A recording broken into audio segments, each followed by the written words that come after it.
আজকের আলোচনার বিষয় বৃশ্চিক রাশির জ্যেষ্ঠা নক্ষত্র 2026 সালের ফেব্রুয়ারি মাস কেমন যাবে সেই বিষয় নিয়ে আলোচনা করব।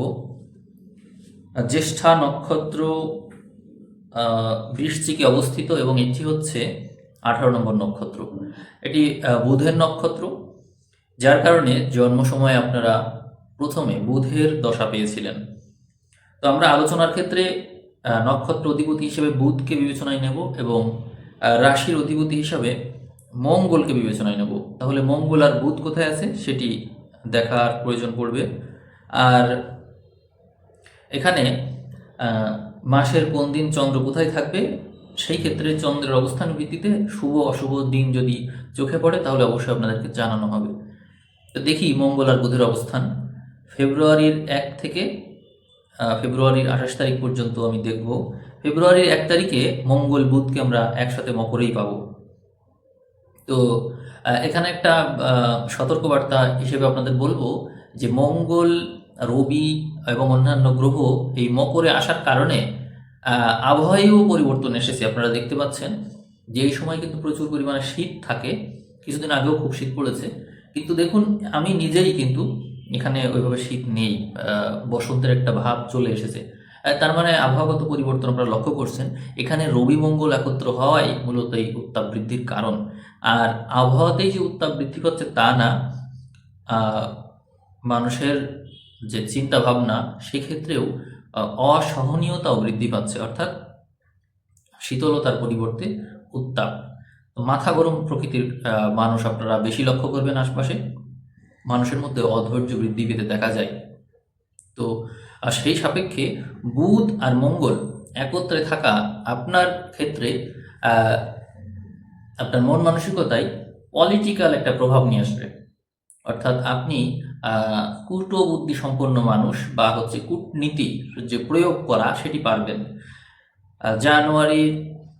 জানুয়ারির থেকেই আপনারা এই প্রভাবটা পাওয়া শুরু করবেন। ফেব্রুয়ারি মাস নিয়ে যেহেতু আলোচনা, তো সেই ক্ষেত্রে মঙ্গল এবং বুধের সাথে আরও গ্রহ থাকছে, শুক্র রবিকেও পাওয়া যাচ্ছে। তার মানে আপনি যদি কর্মক্ষেত্রে থাকেন তাহলে অত্যন্ত কুশলতার সাথে আপনি আপনার সময় পার করতে পারবেন। এখানে মাসের একেবারে শেষের দিকে দেখছি গ্রহগুলো কুম্ভে আছে এবং কুম্ভে মঙ্গল বুধ তো আছেই, সেই সাথে আরও অন্যান্য গ্রহ মিলে শুক্র রবি রাহু এরাও আছে, সাথে বৃহস্পতির একটা দৃষ্টিও আছে এদের উপর। মোট কথা পুরো মাস জুড়েই আপনি সমন্বিত প্রভাব পাচ্ছেন, অর্থাৎ মিশ্র প্রভাব। সব রকমের পরিস্থিতি ট্যাকেল দেওয়ার অ্যাবিলিটি আপনার থাকছে। এটি আপনার জন্য অত্যন্ত শুভ একটা সময়। তবে নানা রকমের ব্যস্ততা কিন্তু আসবে, ব্যস্ততা থেকে মুক্তি নেই। যারা ব্যস্ত থাকতে পছন্দ করে, আসলে নানা রকম কর্মের সাথে সংযুক্ত থাকতে পারলে কিছু মানুষের টেনশন কম থাকে। আপনি যেহেতু হাইপার অ্যাক্টিভ, আপনি মানুষ হিসেবে কিন্তু হাইপার অ্যাক্টিভ, অর্থাৎ কোনো কাজ দিলে সেই কাজ নিয়ে বসে থাকতে পারেন না, কাজটা যত দ্রুত সম্ভব শেষ করতে চান। কিন্তু এই ফেব্রুয়ারি মাসে আপনার ব্যস্ততা এবং কাজ দুটোই সামঞ্জস্য রক্ষা করতে পারবে। এমনকি এমনও হতে পারে যে কাজের পরিমাণটা বেশি, আপনি তো ব্যস্তই কিন্তু কাজের পরিমাণটা আরও বেশি, অর্থাৎ আপনার ব্যস্ততার শেষ নেই। এটি কিন্তু দেখা যাচ্ছে এখানে। তাহলে আপনারা কর্মক্ষেত্রে তো অলস সময় পার করবেন, সেই সুযোগ পাচ্ছেন না। আর কাজ করলে অর্থবিত্ত তো থাকছেই, তার মানে আপনার প্রাপ্তি যোগ যেমন ভালো, কর্মযোগও ভালো, তাহলে আর বিশেষ প্রবলেম তো নেই। আর যারা বিজনেস করতে চাই বা রাজনীতিতে সক্রিয় থাকতে চাই তাদের জন্য সময়টা বেশ মনে রাখার মতো। এখানে লগ্ন সাপেক্ষে পজিটিভ নেগেটিভ হিসাব হবে। তো এর আগের মাসে আমি লগ্ন সাপেক্ষে অনেকগুলো ঘর বিবেচনা করে বলেছিলাম কথা, কিন্তু আসলে হয়েছে কি, লগ্ন সাপেক্ষে বললে সময় যায় অনেক, 40 45 50 মিনিট হয়ে যায়, কিন্তু সেই অনুযায়ী ফিডব্যাক পাওয়া যায় না। এই জন্য আমি আবার আগের অবস্থায় ফিরে আসলাম। তবে একেবারেই যে লগ্ন ভিত্তিক আলোচনা অফ করে দিলাম, বিষয়টা মোটেও এমন না। আমি এর ভিতরেও খেয়াল করব যে নিয়মিত ভিউয়ার্স কারা এবং কারা ভিডিওগুলো শেষ পর্যন্ত দেখে বা ভিডিওর লেন্থ ভালো আছে কাদের, এভারেজ ভিউ ডিউরেশন ভালো কাদের, এগুলো সব বিবেচনা করে আমি অবশ্যই লগ্নভিত্তিক আলোচনা করব। আগে দেখি কারা কোন অবস্থায় আছে, আরও কিছু নক্ষত্র বাকি আছে, তাদেরও অ্যাড করতে হবে। তো যাই হোক, এখানে আমি আপনাদের যে মূল নক্ষত্র জ্যেষ্ঠা নক্ষত্র, জ্যেষ্ঠা নক্ষত্র সাপেক্ষে আমরা 3টা ঘরকে প্রথমে বিবেচনায় নেব। সেটি হলো মীন এবং কর্কট। আমরা মিনে এবং কর্কটে একটু খেয়াল করব গ্রহ আছে কিনা। আমরা মিনে গ্রহ দেখতে পাচ্ছি, কর্কটে নেই। তো তাহলে আপনার নক্ষত্র সাপেক্ষে যে পঞ্চম ঘর, সেখানে শনি বসে থাকার কারণে বুদ্ধিমত্তার দিক দিয়ে আপনি তো অনেক ব্যস্ত সময় পার করছেন, ঠিক আছে, কিন্তু যে কোনো কাজ করতে গেলে অবশ্যই দীর্ঘমেয়াদী পরিকল্পনা করার চেষ্টা করবেন, যে আমি যে কাজটা করতে চাচ্ছি সেই কাজটার আলটিমেটলি তার কত, মানে কত দূর পর্যন্ত চিন্তা করা যাচ্ছে, সেই কাজটা দীর্ঘমেয়াদী কিনা, এই বিষয়টা অবশ্যই বিবেচনা করবেন। এখানে রাশি সাপেক্ষে আমরা একটু গ্রহগুলো বিচার করব। রাশি সাপেক্ষে 3 নাম্বার এবং 4 নাম্বার ঘরে এই মাসে গ্রহ থাকছে, তার মানে প্রচেষ্টা ক্ষেত্র প্রভাবিত হবে, এবং এখানে আপনার সংসার বা কর্মক্ষেত্র বা মানসিক স্থিতি বা বাড়ি, এই ক্ষেত্রগুলো পরিবর্তন হতে দেখা যায়। আর রিলেশনশিপের ক্ষেত্রে বলবো যে এই সময়ে অনেকের রিলেশন হওয়ার যোগ রয়েছে। আর ষষ্ঠ ঘরে এই এখন গ্রহ দেখা যাচ্ছে না, তবে অষ্টমে বৃহস্পতিকে থাকতে দেওয়া, পঞ্চমপতি অষ্টমে যদি কারো লগ্ন বৃশ্চিক হয়ে থাকে, লগ্ন বৃশ্চিক, তাহলে এই ধরনের মানুষের রিলেশন ভেঙে যাওয়ার চান্স আছে। এখানে পঞ্চমপতি অষ্টমে দেখা যাচ্ছে, রিলেশন ভেঙে যাওয়ার চান্স আছে। আর তাহলে সপ্তমপতি কোথায়? সপ্তমপতি শুক্র, তাকে আমরা চতুর্থ দেখতে পাচ্ছি। তার মানে এখান থেকে স্পষ্টই বোঝা যায় যাদের লগ্ন বৃশ্চিক তাদের রিলেশন ভাঙবে এবং অন্য কারোর সাথে সম্পর্ক হবে, হয়ে বিয়ে হবে। এই যে ফেব্রুয়ারিতেই এই চান্সটা, জানুয়ারিতে আপনারা এইটা পেয়ে যাবেন, জানুয়ারিতেই পাবেন। 2026 সালের জুন মাস পর্যন্ত এই যোগটা থাকছে। আমি যেটা বললাম যে রিলেশন ভেঙে নতুন সম্পর্কের আভাস মিলবে এবং সেখানে বিয়ে হবে, এবং এই ক্ষেত্রে অনেকেই আপনাকে প্রভাবিত করবে বিয়ে করার জন্য, আপনি বিয়ে করবেনও। যারা অবিবাহিত আছেন তারা এই পসিবিলিটি পাচ্ছেন। তো এরপরে দেখতে পাচ্ছি দশম ঘর, দশম ঘরে কেতু আছে।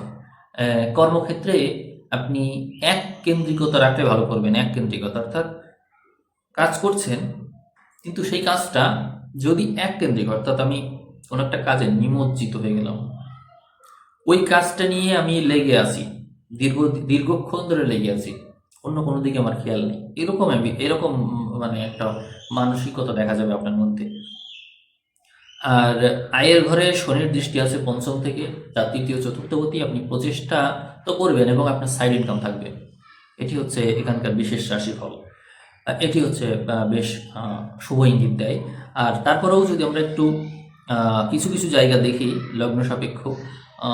লগ্ন সাপেক্ষে যদি একটু দেখি, আসলে আমি রবি সাপেক্ষেও কখনো কথা বলিনি, তো আমি এখানে আপনাদের বলবো যে আপনাদের যদি বৃশ্চিক রাশি জ্যেষ্ঠা নক্ষত্র হয়ে থাকে, কিন্তু আপনাদের রবি জন্ম সময়ে, আপনাদের চন্দ্র তো বৃশ্চিকে আছে, এখানে নিঃস্বস্থ, চন্দ্র নিঃস্বস্থ হয় এখানে, তো আপনাদের মেজাজ ওঠানামা করে, বেশ ওঠানামা করে, বেশ মুড সুইং করে, এই প্রবণতাটা অনেক বেশি।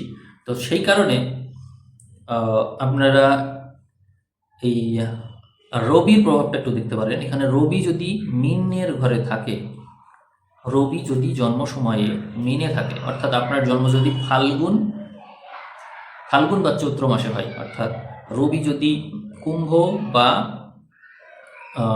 মীনে থাকে জন্ম সময়ে, তাহলে আপনার সময়টা একটু নেতিবাচক, একটু প্রতিকূল, মানে আপনার সময় ভালো যাচ্ছে না কোনোভাবেই, এটা বলতে পারেন আপনি, বা এটা দেখতে পারেন আপনি, আপনার ছক দেখলে আপনি বুঝবেন।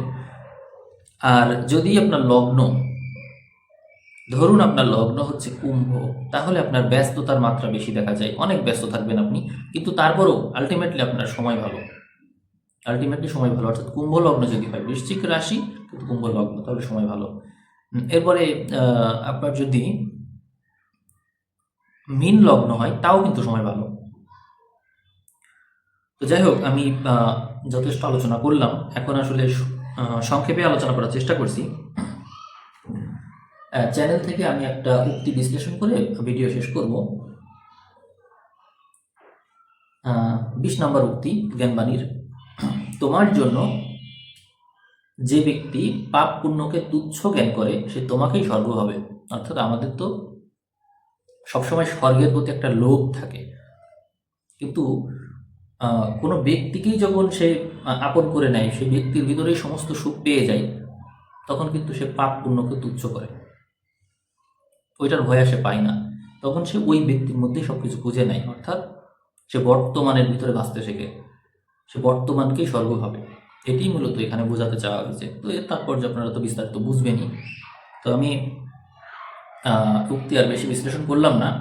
এই উক্তি একটি সাধারণ উক্তি, কিন্তু তারপরেও বোঝা যায়, কথাটা বোঝা যায় যে ব্যক্তি তোমার জন্য পাপ পুণ্যকেও তুচ্ছ জ্ঞান করতে পারে, সে তোমাকেই স্বর্গ ভাবে। আসলে আমরা যখন আসলে রিলেশনে থাকি, প্রেমে পড়ি বা কারোর প্রতি আমরা মোহিত হয়ে পড়ি, তখন মূলত এই উক্তির কথা আমাদের মনে পড়ে যে আমরা স্বর্গের ভবিষ্যৎ, স্বর্গের জন্য আমরা আর ওই সংযম বা ওই নিয়ন্ত্রণ আর রাখি না। আমরা ওই পাপ করলাম কি পুণ্য করলাম ওই দিকে আমরা তাকাই না। আমাদের লক্ষ্য থাকে, আমি যাকে পছন্দ করি আমাকে তার জন্য কিছু করতে হবে। ভবিষ্যতে স্বর্গ ভোগ হবে কি না হবে ওইটা আমার দেখার সময় নেই। এটাই হয়ে থাকে। এই জন্য কেউ যদি আসলে কাউকে তার সকল সুখের আধার ভেবে বসে, তাহলে সে ভবিষ্যৎ স্বর্গের দিকে আর তাকিয়ে থাকে না। এটি মূলত এখানে বোঝাতে চাওয়া হয়েছে। তো ঠিক আছে, আমি আজকের আলোচনা এখানে শেষ করছি। সবাই ভালো থাকবেন, আর ভিডিও শেয়ার করার চেষ্টা করবেন। ভিডিও এখানে যে সাবধানবাণী দেওয়া হয়েছে সেই সম্পর্কে একটু সতর্ক থাকবেন। এখানে তারপরেও আমি যারা শেষ পর্যন্ত এসেছেন তাদেরকে আমি চন্দ্রের বিষয়ে একটু বলে দিই। এখানে আপনারা কয়েকটা দিন একটু সতর্ক থাকবেন। চন্দ্র সাপেক্ষে আমি একটু বলছি। এটি হলো 3, 4, 5 3, 4, 5 এই তারিখটা একটু সতর্ক থাকবেন। এখানে চন্দ্র এমন একটা অবস্থানে থাকবে যখন মানুষের শরীর আসলে বিশেষভাবে প্রভাবিত হবে। সেক্ষেত্রে আপনার যেহেতু চন্দ্র নিচস্থ আছে, কেতু দ্বারা প্রভাবিত হওয়ার কারণে ওই সময় আপনার মধ্যে একটা হতাশার ভাব আসতে দেখা যাবে। তারিখ হচ্ছে ফেব্রুয়ারি 3, 4, 5 এই সময়টা একটু সাবধানে থাকবেন, একটু সতর্ক থাকবেন। কোনো ইমোশনালি বা আবেগে পড়ে কোনো সিদ্ধান্ত নিয়ে ফেলবেন না। আর ডেট বলবো হচ্ছে 17, 18, 19, 20 এবং 21। 17, 18, 19, 20, 21 এই কয়টা দিনেও চন্দ্র এমন অবস্থানে থাকবে যেখানে রাহু এবং শনি দ্বারা প্রভাবিত হবে, অন্যান্য মিশ্র গ্রহের প্রভাবও আছে। ফলে এই সময়ে আপনি মানসিকভাবে প্রভাবিত থাকবেন যথেষ্ট, এবং ভুল সিদ্ধান্ত নেওয়ার পসিবিলিটি অনেক বেশি। এই সময় আপনাকে কোনো গুরুত্বপূর্ণ সিদ্ধান্ত নিতে হলে কারোর সাথে পরামর্শ করে সিদ্ধান্ত নেওয়া উচিত হবে। এই হচ্ছে সাবধানবাণী। ঠিক আছে, আপনারা ভালো থাকবেন। আর অন্যান্য ভিডিওতে আমি বলেছি যে এই জানুয়ারি থেকে এপ্রিল পর্যন্ত সময়টা নেগেটিভ, এবং এই সময় নানা রকমের বিপদ আপদ ঘিরে আছে আমাদেরকে। অগ্নিকাণ্ড, পলিটিক্যাল নানা ঝামেলা রয়েছে। আপনারা সাবধান থাকবেন এর থেকে। যে কোনো সময় যে কোনো বিপদ আপদ হতে পারে। আপনারা চারিদিকে অলরেডি অগ্নিকাণ্ড দেখছেন, এবং এগুলো থাকবে। রাজনৈতিক অস্থিতিশীলতাও থাকবে। তো এইগুলো আপনারা আগে জেনে রাখলেন, যাতে করে ভবিষ্যতে এগুলো যখন ঘটবে তখন যাতে অস্থির না হয়ে পড়েন। তো ঠিক আছে, আমি শেষ করে দিচ্ছি। সবাইকে অসংখ্য ধন্যবাদ।